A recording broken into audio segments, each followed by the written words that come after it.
What's good wrestling vs CC family? Before we dive into this absolute bombshell that just went down on SmackDown, smash that like button if you're ready for some shocking WWE drama, and make sure you're subscribed with notifications on because this storyline just took the craziest turn possible. Solo Sikoa, the United States champion, was just arrested live on WWE television. But here's the kicker, it wasn't for what you think. This man orchestrated an elaborate setup that would make Hollywood jealous, all to destroy his own family member Jacob Fatu. And when I tell you how this all unraveled, your jaw is going to drop. Let me paint you the picture of what went down on the July 18th episode of SmackDown that has the entire wrestling world talking. The show opened with what appeared to be a legitimate emergency situation outside the arena. We see police cars, we see chaos, and right in the middle of it all, Solo Sikoa and his MFTs looking absolutely shaken up after being involved in what looked like a serious car crash. Now, if you've been following the Solo Sikoa and Jacob Fatu saga like I know you have, you'd know that these two former allies have been at each other's throats for months. The animosity between Sikoa and Fatu has intensified each week, and what we thought was just typical family drama in the bloodline was about to become something much more sinister. The cameras captured Solo looking genuinely concerned, his MFT faction members appeared rattled, and the whole scene had this air of authenticity that made everyone believe this was a real accident. WWE has done work shoot angles before, but this felt different. This felt real. But here's where it gets absolutely insane. As the investigation into this accident began to unfold throughout the night, fingers started pointing in one very specific direction, Jacob Fatu. The Samoan werewolf, who has been feuding with his cousin Solo, suddenly became the prime suspect in what was being painted as a potential hit-and-run situation. Think about the implications here for a second. We're talking about criminal charges. We're talking about a storyline that blurred the lines between sports entertainment and real-world consequences in a way that made everyone uncomfortable. Jacob Fatu, one of the most talented performers in WWE today, was being framed for something that could have destroyed not just his character, but potentially his entire career. The genius, and I use that term loosely because of how evil this plan was, the genius of Solo's scheme was in its simplicity. Create a situation where Jacob looks guilty, let the evidence pile up, and then watch as his biggest rival gets taken out not by his hands, but by the justice system itself. Throughout the night, WWE presented this storyline with a level of seriousness that we rarely see. Adam Pearce, the SmackDown general manager, was treating this like a legitimate criminal investigation. The police presence felt real, the interviews felt authentic, and the way everyone was handling the situation had this gravitas that made you forget you were watching sports entertainment. Jacob Fatu, for his part, maintained his innocence, but we all know how these things work in real life. Sometimes the evidence can be manufactured, sometimes the truth gets buried under layers of deception, and sometimes good people get railroaded by those with more power and influence. The MFTs.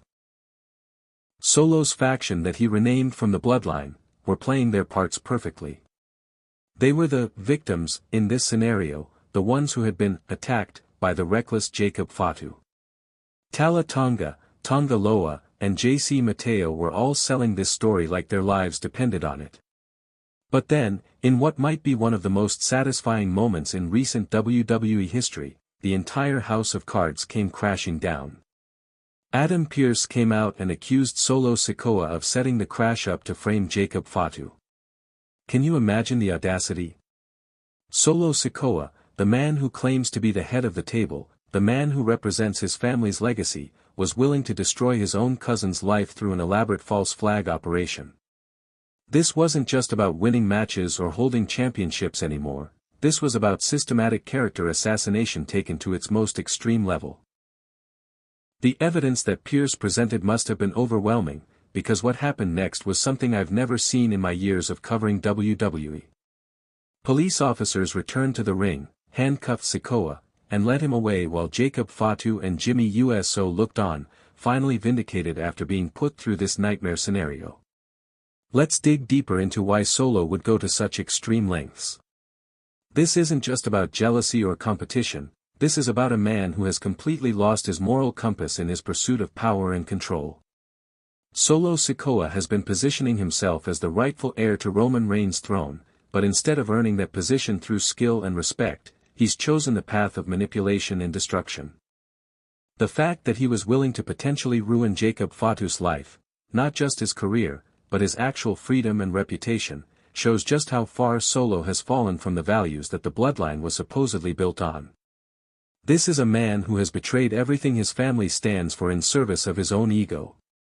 Now, obviously this is still sports entertainment, but WWE has done something really interesting here by incorporating real-world legal concepts into their storytelling. Solo Sikoa was handcuffed and taken to the police station, apparently for obstruction of justice, which is a serious federal offense that carries real penalties in the real world. This adds a layer of realism to the storyline that makes Solo's actions feel genuinely consequential. We're not just talking about losing a match or getting suspended from WWE, we're talking about a character facing actual criminal charges for his actions. That's powerful storytelling that elevates this beyond typical wrestling drama. What makes this even more tragic is how it represents the complete destruction of the bloodline legacy. This family, which was built on principles of loyalty, respect, and unity, has now devolved into a situation where family members are literally trying to send each other to prison. Roman Reigns built the bloodline as a dynasty, but Solo Sikoa has turned it into something unrecognizable, a criminal organization where family members plot against each other and innocent people get caught in the crossfire. The transformation is complete, and it's absolutely heartbreaking for anyone who believed in what the bloodline originally represented. For Jacob Fatu, this vindication must feel incredible after being put through such an ordeal. Imagine being accused of something you didn't do, having evidence manufactured against you, and watching as your own family member tries to destroy your life for their own gain. The psychological torture alone would be enough to break most people. But Jacob stood strong, maintained his innocence, and ultimately was proven right when the truth came out. This experience has probably changed him as a character and as a person, and I expect we're going to see a different Jacob Fatu moving forward, one who has been hardened by this betrayal and is ready to exact the justice that the legal system might not be able to provide. At SummerSlam, Solo Sikoa will defend the United States Championship against Jacob Fatu in a steel cage match. After everything that has transpired, this isn't just a match, this is a reckoning. This is Jacob Fatu's chance to get justice not just for himself, but for every person who has ever been falsely accused, every family member who has ever been betrayed, and every fan who believes that good should triumph over evil. The steel cage stipulation is perfect for this story because it ensures that Solo can't run away, can't hide behind his MFTs, and can't use any more dirty tricks to escape the consequences of his actions. It's going to be Jacob Fatu, Solo Sikoa, and the truth locked inside that steel structure. Moving forward, I think this storyline represents a major turning point for both characters. Solo Sikoa has officially crossed a line that he can never come back from. Even if he somehow retains his championship at SummerSlam, his reputation is forever tainted. He's no longer just a heel you love to hate, he's become something genuinely despicable. For Jacob Fatu, this could be the launching pad for the biggest push of his WWE career. The company has invested heavily in this storyline, and the emotional payoff of Jacob finally getting his revenge is going to be massive when it happens. I wouldn't be surprised if this leads to Jacob not only winning the United States Championship but eventually moving up to challenge for even bigger prizes. The MFTs are also in an interesting position now.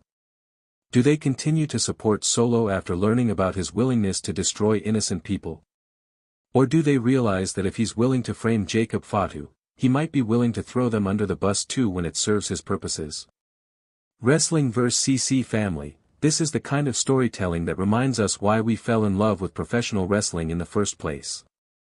When it's done right, wrestling can make you feel genuine emotions, can make you invest in characters as if they were real people, and can deliver moments that you'll remember for years to come. Solo Sikoa's arrest for framing Jacob Fatu is going to go down as one of the most shocking moments of 2025, and I cannot wait to see how this all plays out at SummerSlam. Make sure you're subscribed and hit that notification bell because I'll be covering every twist and turn of this incredible storyline. What did you think of Solo's master plan backfiring? Do you think Jacob Fatu will finally get his revenge at SummerSlam?